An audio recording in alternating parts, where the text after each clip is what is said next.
Strangely Alright is a show about people, places, and things in the Great Northwest. People doing things a little left of center, making things uniquely their own. And you're going to find in this little journey that some of those things come from deep down inside of us. I'm Regan Lane. And I'm Raymond Hayden. And this is Strangely Alright. Hi, everybody. I'm Regan Lane. And I'm Raymond Hayden, and welcome to another episode of Strangely Alright Television. So we've hit a milestone. We've hit 6 episodes. Yeah, it's been awesome. We have a great crew, great director, and of course, Raymond, it's been a gas working with you. I wish I could say the same. But, it's been great working with you as well. It's been great working with you, too. So we're going to reminisce today. We're going to start with our first episode. We have with Michael Wansley, the Wands from Macklemore and Ryan Lewis, and he's a good friend of ours. All 6 of these you're going to dig, so let's check them out. Michael Wansley, better known by his stage names T-Wands and Wands, was born in Seattle on October 9, 1961, and is a deep-toned singer in various genres including R&B, soul, and hip-hop. He's rocketed to wide acclaim after he was featured on fellow Seattle-based duo Macklemore and Ryan Lewis' international hit single, Thrift Shop. Graduating from Lakes High School in Tacoma, Michael's life has been spent immersed in music. His early career saw him graduate from being a school choir regular to 7 full years studying jazz at Central Washington University in Ellensburg, Washington.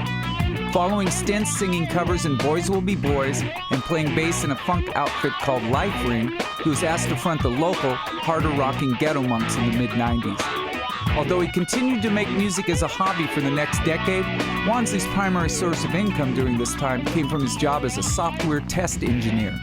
The release of Thrift Shop in 2012 was the catalyst which helped persuade him to leave his day job. There's no funk in the F section. No funk. There's no funk in the F section. So how does it feel, man, to be a overnight sensation? Oh my God. I think what most people realize is that, you know, what they see in publications and on TV and stuff like that, it appears to be overnight, but what they don't realize is that there's so much that happens before you make a publication, and before you make a video, before there's a grind. Oh, I've been doing music. I've been like performing in front of people legitimately since October of 1967. I'm 6 years old on a schoolyard in Anchorage, Alaska, singing for kids. That's my very first memory. Wow. And I've been singing that's as far back as I can remember. And now, having seen a lot more, lived a little longer, had a few experiences, you know, there is a lot more to making the sausage than there is actually cooking it and eating it. On August 21st, 1966, Patricia Lacey came into the world in El Paso, Texas, to military parents from Lakewood, Washington. She attended 3 elementary schools that all ran into Lockburn Junior High, and then graduated high school by attending Clover Park Voc Tech. Trish was always the shortest one in class and first in the front row of class photos, except in kindergarten when Don McKillop held that spot. At 21, Trish made a geographical move which took her to Colorado. Various shenanigans ensued, and she eventually moved back to Tacoma at 25, where she had her daughter Nikkei. A few years later, she met her husband Thane. Both being Leos, they had a steamy, laughter-filled, and sometimes toxic relationship. At the 5-year mark in their marriage, they got sober by his lead and started to live a wonderfully normal life of ambition. Trish and Thane then purchased a commercial building in downtown Tacoma, and after working as a corporate educator for a hair care company, Trish finally opened her own hair salon called Embellish.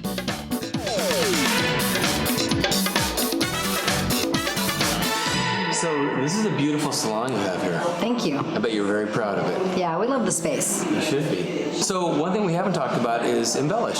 You know, when you started, can you give us a little insight into how you started this whole thing? Where the idea came absolutely. from? I was a hairdresser since 93, and I had been doing corporate education for a hair care manufacturer for about 8 years, and they downsized. So instead of looking for another job, I took my severance and my stockpiled furniture, and I opened a salon over on 6th and St. Helens. So when you started in 93, did you call it originally Embellish? 2003 was when we opened. Yes, it was called Embellish, and when we moved over to this building, we turned it from a sole proprietorship into an LLC. And so we're Embellish Multi-Space Salon because we we embody the multi-space concept of Davinus, the hair care company from Italy that we use. And you have a clientele that is it, I'm guessing, mostly women? Or is it We have quite a few male clientele. I mean, we have a lot of families. We do babies' first haircuts for free. We have a pretty wide variety of clients. Most of the clients, though, the thing they all do have in common is that they're pretty individual. I think that the one thing that sticks with me is that we're so embedded in the community that even somebody who's never had their hair cut here or may have a hairdresser that they love, they still talk about embellish, or they still send people to embellish. So it's like people love us even if they've never been here. No matter what he's been doing in life, from a small boy to the time he actually decided to become an artist, David Gray has always drawn. David thought he might become a concert pianist, jet fighter pilot, jazz saxophonist, or physical therapist. He was always drawing as a sort of response to whatever activity he was really into. David did actually get an art degree in college in 1992, but not until his marriage in 1996 did he actually decide to pursue a life as a pictorial artist. In his own words, it was a very naive decision. Up to that time, he knew no artist, but he had talent and everyone saw that. Nobody in his life discouraged him. Even his wife's parents were encouraging. He started making pictures and eventually began to sell them. His start was slow and he waited tables to make most of his income. Eventually, in late 2002, David decided to take the plunge and do art full-time. He supports his wife and 2 children by selling his art and teaching workshops in oil painting all over the United States and in Europe.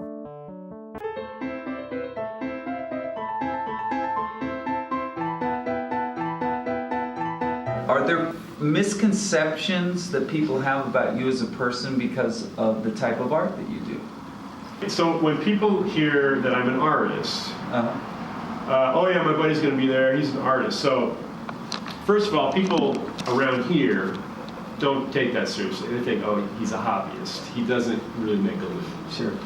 And when I tell people, well, I support a wife and 2 kids, they're like, so what do you do? You know, it's like, I just told you what I did. And they, But the other thing is just my general appearance. I look more like a contractor or something. So people don't get, and I like to hunt, and I like to do guy stuff and play poker and whatever, you know. And so people, that it doesn't follow. They don't, you know, I don't look like you. I don't have the cool hat and shades and shirt, you know. Emily Happy was born and raised in Lakewood, Washington. Her initial schooling was done at Idlewild Elementary, followed by high school at Charles Wright, Clover Park, and Pierce College. Emily then went to the University of Washington and studied psychology and followed that with a stint at Evergreen State College, getting a BA in liberal arts, writing, and social justice. E has always been involved in the community and initially shared her time in projects as varied as a poetry therapy volunteer in the King County Juvenile Detention Centers to helping with the Enfield Loaves and Fishes Soup Kitchen. From 2001 to 2005, Emily was a community project leader for Safe Homes, focusing on creating community partnerships within social service centers. Later in 2005, she started a stint as an events and activities director for Frank Toby Jones. Along with working with some remarkable seniors, she wore many hats, everything from weekly newsletter creation to management of the department budget. There's been some fun things that have happened here in the food bank that are pretty joyous. So we have fun at the food bank too. This is a place where people can not only come together and share hardships, but also joys and accomplishments. So we have a lot of fun, and the volunteers make it a really positive place to be so that people come in and they can smile instead of feeling bad. And there are children. Those are always some of my favorite stories. There was a little girl and it was her birthday, and she wouldn't have had a birthday gift or a birthday cake. She came in and she was given a cake and a stuffed animal for her birthday. Her mom was in tears because she was so grateful. You should have seen the smile on that little girl's face as she held up that stuffed animal. It was the most beautiful, happy day. Jefferson Allen Angel, nicknamed Junior and JAA, was born on February 13, 1973 in Tacoma, Washington. He's an American musician best known for his songwriting, lead vocals, and guitar playing, in the alternative rock bands Post-Stardom Depression, The Missionary Position, and Walking Papers. Post-Stardom Depression signed to Will Records in the year 2000. They later signed with Interscope Records, but complicated business matters led the band to sign with the Control Group in 2003. They recorded 2 more records and disbanded in 2008. After PSD, Angel began playing a Thursday night residency at a club in Seattle with Benjamin Anderson. Those lounge nights were billed as The Missionary Position. In 2009, they recorded and released Diamonds in a Dead Sky. In 2012, Jeff recorded an album that features Barrett Martin, Duff McKagan, and Mike McCready. The new lineup, called Walking Papers, released their first album in October 2012. Does success feel the way you thought it would feel? Well, you know, I think that the interesting, I'm not sure what you call that when you call it, you know, something's on an axis, parameters. Mm-hmm. If you have a parameter and you've played the sidewalk, or you've played a basement party, or you've played acoustic at a frickin' wedding or something, and then you've played the parameter all the way to playing a festival to 60,000 people, then you can actually measure things that are going on in between. That maybe the sweet spot is actually playing to 200 people in a club like this, where they're all up against the stage and they're all sweating and everybody's having a great time and they know your records and they're way into you, versus maybe you're playing to 60,000 people and half of those people are only there just because we're supposed to go to do something this summer. They just listen to the radio, but they're not die-hard music fans. So you're in 2 great bands, Missionary Position, Walking Papers. Do you have trouble balancing those 2 bands with tours or rehearsals and recording? I like it, man. I could play more music. I could do more than I'm doing now if the world allows me to. So balancing other people's schedules and getting 4 people to be in a room at the same time and organizing all that is hard. But I'm noticing the thing about me is, like, sometimes too, it's like I'd rather go to practice and jam when so like I try to find things to work on when I'm not, even if I'm not in their band, and say maybe somebody's like thinks I'm not working on their band, but I'm still maybe working on my lyrics to songs that we have, and it's like, I mean, that's pretty much all I do. I mean, besides spending time with my family and making sure that they get the attention that they deserve, it's like I'm fascinated by music and songs. That's what but it's like, it's like my workout. I don't always feel like doing it, but I always show up. Tacoma artist Jeremy Gregory brings his art to life through lovingly handcrafted posable puppets. His passion for turning his edgy and gritty style of art into 3D puppets started when he began tossing the idea around to friends and peers. After having enough detractors say it wasn't advisable, he decided to prove them wrong. He now has over 30 handcrafted puppets in his collection, which he describes as his own children, with each of them having their own unique backstory. His characters range from lovable street urchins to skater kids and birds. He is already gaining recognition with his puppets locally and had a zombie character featured on the cover of Tacoma's Volcano Weekly. Jeremy is a graduate of the Arts Institute of Seattle and currently teaches graphic arts in downtown Tacoma at School of the Arts High School. His artwork has been all over the Pacific Northwest. Gregory's talent has been recognized by City Arts Magazine as Tacoma's top comic artist. He's had an alt comic series in the magazine titled True Grit that started in 2008, and the magazine called Gregory one of our best Tacoma discoveries. Each of the puppets have a life. Yeah. That you tell us about William. Well, Williams is he's like he's gritty, dirty like Tacoma. He has he's like the grandfather of these puppets, right? But he's like the badass grandfather. Okay. You know what I'm saying? Yeah. He used to ride motorcycles and like beat people up. That kind of stuff. Like Regan. Drink a lot like Regan. Exactly. Like, he made a face like, yeah. Oh my God. Yeah. But yeah, I didn't work with him very long, but like that was his story. Is he's more like the grandpa. Who are your favorites of your characters?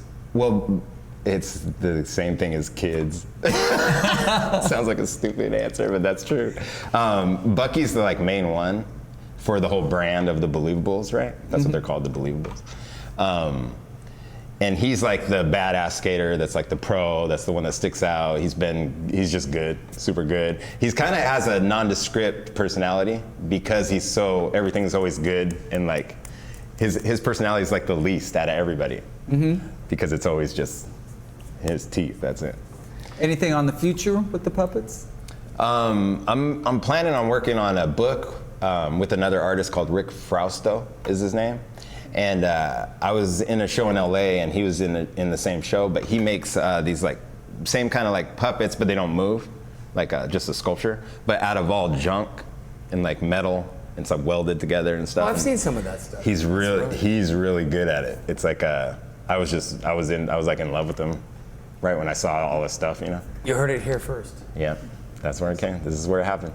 Well, so you all the stuff you're doing, the puppets and the murals and everything you do, you're an artist, but you're also a teacher, correct? Well, I'm an adjunct artist, at the School of the Arts, Tacoma School of the Arts. So SOTA, which is known around here, obviously. So how has being a graphic art teacher there, contributed to you with your growth as an artist and an individual? First of all, it's like a small portion. It's like an hour and a half twice a week, you know. But the input I get from that is so good for my career. Like we'll do the puppets, for example. We have an assignment where they make a puppet, right?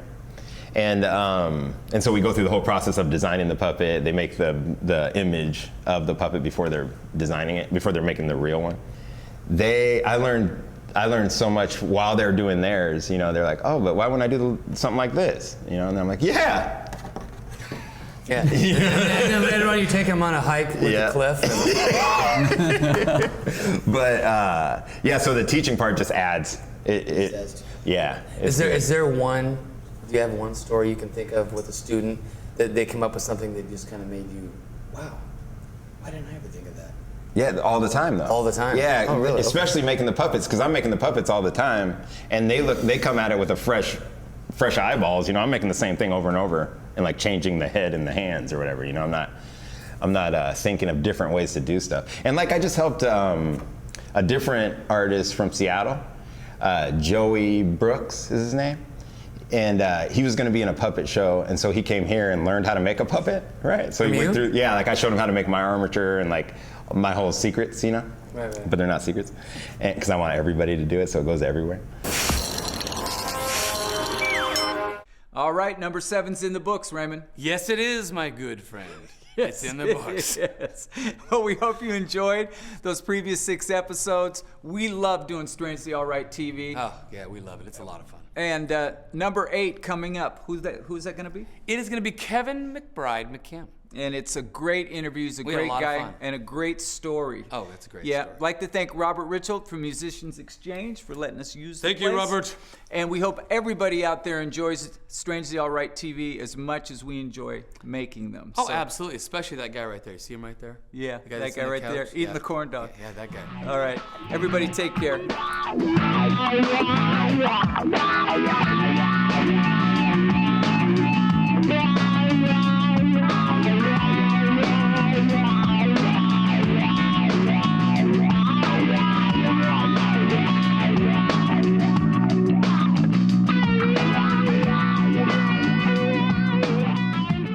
Nom nom nom nom nom nom nom nom nom nom nom.